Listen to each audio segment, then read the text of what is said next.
ಈ ಶಾಸಕರಿಗೆ MLA ಕೊಡದೆ ಅವರಷ್ಟಕ್ಕೆ ಅವರು ಮಾಡುವುದಂತಾದ್ರೆ ನಮಗೆ ನೀವು ವಿಚಾರಿಸುವುದಕ್ಕೆ ನಮ್ದೇನು ಆಕ್ಷೇಪ ಇಲ್ಲ.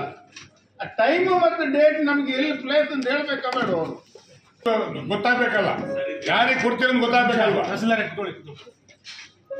ಅಧ್ಯಕ್ಷರೇ, ಒಟ್ಟು ಪ್ರೋಟೋಕಾಲಿಗೆ ಸಂಬಂಧಪಟ್ಟಂತೆ ಹಿಂದಿನ ಸಭೆಯಲ್ಲೂ ಕೂಡ ಚರ್ಚೆ ಆಗಿತ್ತು. ನೀವು ಕೂಡ ನಿರ್ಣಯವನ್ನು ತೆಗೆದುಕೊಂಡಿದ್ದೀರಿ. ಇಲ್ಲಿ ಪದೇ ಪದೇ ಈ ರೀತಿ ಸರ್ಕಾರಿ ಕಾರ್ಯಕ್ರಮಗಳಲ್ಲಿ ಪ್ರೋಟೋಕಾಲ್ ಅನ್ನ ಉಲ್ಲಂಘನೆ ಮಾಡ್ತಾ ಇರುವಂತದ್ದು ಒಂದು ನಿರಂತರವಾದಂತ ಪ್ರಕ್ರಿಯೆ ಆಗ್ಬಿಟ್ಟಿದೆ. ನೀವು ಇದನ್ನ ಕಂಟ್ರೋಲ್ ಮಾಡ್ಲಿಕ್ಕೆ ಆಗಲ್ಲ. ಜಿಲ್ಲಾಧಿಕಾರಿಗಳು CS ಇದನ್ನೆಲ್ಲ ಒಂದ್ ಕಡೆಗೆ ಬಿಗಿ ಮಾಡಿ ಎಲ್ಲ ಡಿಪಾರ್ಟ್ಮೆಂಟ್ ಕೂಡ ಇದನ್ನ ಬಿಗಿ ಮಾಡಿದ್ರೆ KDP ಸಭೆಯಲ್ಲಿ ಪ್ರೋಟೋಕಾಲ್ ಉಲ್ಲಂಘನೆ ಆಗಿದೆ ಅಂತ ಹೇಳುವಂತ ಪರಿಸ್ಥಿತಿ ನಮಗೆ ಬರ್ತಿರ್ಲಿಲ್ಲ. ಇವತ್ತಿನ ಹಕ್ಕುಪತ್ರದ ವಿಷಯವನ್ನ ಕಿರಣ್ ಕೊಡ್ಗೆ ಉಲ್ಲೇಖ ಮಾಡಿದ್ವಿ. ಹಕ್ಕುಪತ್ರ ನೀವು ಕೊಡಿ, ಹಕ್ಕುಪತ್ರ ಕೊಡ್ಲಿಕ್ಕೆ ನಮ್ದು ಏನು ವಿರೋಧ ಇಲ್ಲ. ಮತ್ತೆ ಹೆಚ್ಚು ಹಕ್ಕುಪತ್ರಗಳನ್ನು ಕೊಡಬೇಕು ಅನ್ನೋದೇ ನಮ್ಮ ಆಗ್ರಹ. ನೀವು ಪ್ರತಿ ತಿಂಗಳು ಬಂದು 100 ಹಕ್ಕುಪತ್ರಗಳನ್ನು ಕೊಡಿ ಅಂತಾನೆ ನಮ್ಮ ಆಗ್ರಹ ಇರೋದು. ಆದ್ರೆ ಹಕ್ಕುಪತ್ರಗಳನ್ನ ಕೊಡ್ಬೇಕಾದ್ರೆ ಸ್ಥಳೀಯ ಶಾಸಕರ ಗಮನಕ್ಕೆ ಏನೂ ಬರೋದಿಲ್ಲ ಅಂತಂದ್ರೆ ನೀವು ಶಾಸಕರು ತಾನೆ, ನಿಮ್ ಕ್ಷೇತ್ರದಲ್ಲಿ ಹಕ್ಕುಪತ್ರ ಕೊಡೋದು ನಿಮ್ಗೆ ಗೊತ್ತೇ ಆಗಲ್ಲ ಅಂತಂದ್ರೆ ನಿಮ್ ಮನಸ್ಸಿಗೆ ಏನ್ ಅನ್ಸುತ್ತೆ? ಇದು ಒಂದು ಕ್ಲಾರಿಟಿ ಆಗ್ಬೇಕು. ಮತ್ತೆ ಸರ್ಕಾರದ ಸುತ್ತೋಲೆ ಬಹಳ ಸ್ಪಷ್ಟವಾಗಿದೆ. ಸರ್ಕಾರದ ಸುತ್ತೋಲೆ ಏನಿದೆ, ಆ ಸುತ್ತೋಲೆ ಎಲ್ಲ ಓದಲ್ಲ ನಾನು. ಆ ಸುತ್ತೋಲಿನಲ್ಲಿ ಪಾಯಿಂಟ್ ನಂಬರ್ 13ರಲ್ಲಿ ಮಂಜೂರಾದ ಅರ್ಹ ಫಲಾನುಭವಿಗಳಿಗೆ ನೀಡುವ ಹಕ್ಕುಪತ್ರಗಳನ್ನು ಸಂಬಂಧಪಟ್ಟಂತ ವಿಧಾನಸಭಾ ಕ್ಷೇತ್ರದ ವಿಧಾನಸಭಾ ಸದಸ್ಯರು ಇತರೆ ಚುನಾಯಿತ ಪ್ರತಿನಿಧಿಗಳ ಸಮ್ಮುಖದಲ್ಲೇ ವಿತರಣೆ ಮಾಡತಕ್ಕದ್ದು ಅಂತಿದೆ. ನೀವು ನಮ್ಮ ಕಾರ್ಯಕ್ರಮಕ್ಕೂ ಆಹ್ವಾನಿಸಲ್ಲ, ಕಾರ್ಯಕ್ರಮಕ್ಕೂ ಸಂಬಂಧಪಟ್ಟಂತ ಮಾಹಿತಿಗಳನ್ನು ಹೇಳೋದಿಲ್ಲ ಅಂತಂದ್ರೆ ಹೆಂಗಾಗುತ್ತೆ? ಒಂದೇ. ಎರಡನೇದು, ನಾನು ಒಂದು ಫೋಟೋ ಕಳಿಸ್ಕೊಡ್ತೀನಿ. ಈ ಒಂದು ಹಕ್ಕುಪತ್ರವನ್ನ ನನ್ನ ಕ್ಷೇತ್ರದ ಹಕ್ಕುಪತ್ರ ಯಾರು ಕೊಡ್ಬೇಕು? ಇದರಲ್ಲಿ ಹಕ್ಕುಪತ್ರ ಯಾರು ಕೊಟ್ಟಿದ್ದಾರೆ?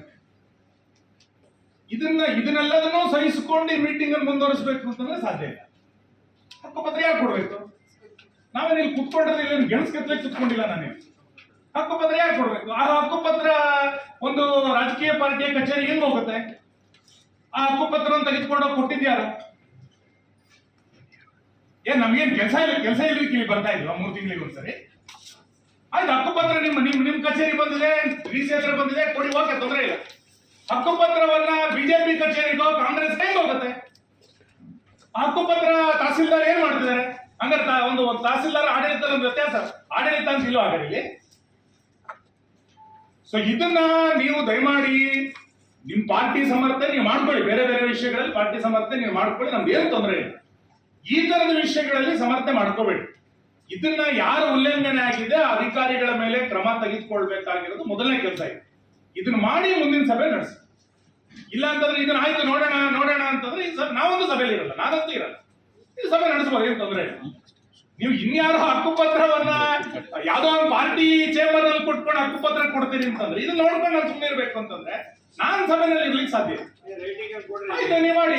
ಹಕ್ಕುಚ್ಯುತಿ ಮಾಡೋದು ನಾನು ಮಾಡ್ಕೋತೀನಿ. ನಾನು ವಿಧಾನಸಭೆಯಲ್ಲಿ ಮಾಡ್ಕೋತೀನಿ. ಹೆಂಗ್ ಮಾಡ್ತೀನಿ?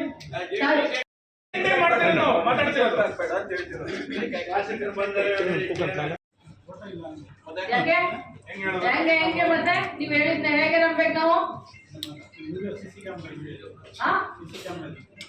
ಅದನ್ನ ಡಿಸ್ಪ್ಲೇ ಮಾಡ್ತೀರಾ? ಮಾತಾಡ್ತೀರಾ? ಸಿಂಪಲ್ ಒಂದು ಫೋನ್ ಮಾಡಿ ಕೇಳಿದ್ರೆ ಮುಗಿದೋಗಿರೋದಲ್ಲ. ಈ KDP ಇಷ್ಟೊಂದು ಇಂಪಾರ್ಟೆಂಟ್ ಮೀಟಿಂಗ್ ನಲ್ಲಿ ನಾವು ಅವ್ರ ಕಡೆಯಿಂದ ನಾವು ಮಾತಾಡ್ಕೊಳ್ಬೇಕು. ಹೋದ KDP ನಲ್ಲಿ ಹೇಳಿದೀವಲ್ಲ, ನಾವು ಪ್ರೋಟೋಕಾಲ್ ಬ್ರೀಚ್ ಆಗ್ಬಾರ್ದು ಅಂತ. ಅರ್ಜೆಂಟ್ ಆಗಿದ್ರೆ ಒಂದು ಫೋನ್ ಮುಖಾಂತರ ಹೇಳಿದ್ರು ಆಗಿರೋದಲ್ಲ. ಇದನ್ನ ಇಷ್ಟು ದೊಡ್ಡದಾಗಿ ಮಾಡಿ ನಮ್ಮ ಮುಂದೆ ತೆಗೆದುಕೊಂಡು ಬರ್ತೀರಾ? ಮಾಡೋ ತಪ್ಪು ನೀವುಗಳು, ಅಧಿಕಾರಿಗಳು. ಅನ್ಭವಿಸ್ಬೇಕಾಗಿರೋದು ನಾವು. ತಹಶೀಲ್ದಾರ್ ಯಾರು ಹೆದರಿಸ್ತಾರ? ಮೇಡಮ್, ನೀವು ಇದನ್ನ ಅಧಿಕಾರಿಗಳ ಮೇಲೆ ಒಂದೆಲ್ಲ ಆಕ್ಷನ್ ಮಾಡಿ. ಪದೇ ಪದೇ ರಿಪೀಟ್ ಆಗ್ತಾ ಇದ್ರೆ ನಮಗೂ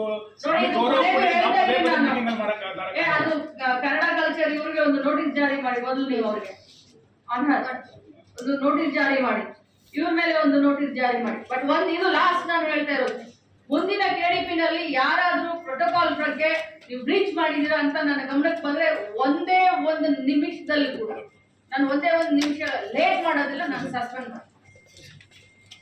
this is last warning everybody. ಎಲ್ಲರಿಗೂ ಹೇಳಲಿಕ್ಕೆ ಬಯಸ್ತೇನೆ, ಪ್ರೋಟೋಕಾಲ್ ಮಾತ್ರ ಬ್ರೀಚ್ ಆಗ್ಕೂಡ್ದು. ಅದು ಆಯಾ ಶಾಸಕರ ಹಕ್ಕು. ಡಿ ಸಿ ಮೇಡಮ್ ಅವರು ಇದ್ರ ಬಗ್ಗೆ ತಾವು ಸೀರಿಯಸ್ ಆಗಿ ವೆರಿ ಸೀರಿಯಸ್. ಯಾಕಂದ್ರೆ ನೀವು ಸೀರಿಯಸ್ ಇದೆ ಮೇಡಮ್.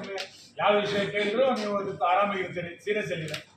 ಇದು 4 ತಿಂಗಳ ನಂತರ ನಡೀತಾ ಇರೋದು ಕೆಡಿಪಿ ಮೊದಲನೇದೇ ಅನುಪಾಲನ ವರದಿಯಲ್ಲಿ ತಗೊಂಡಿದ್ದೀವಿ ಅಂತ ಹೇಳ್ತೀರಿ. ಮತ್ತೆ ಅದನ್ನೇ ವಿಷಯ ಮಾತಾಡ್ಬೇಕು ನಾವು. ಓಕೆ.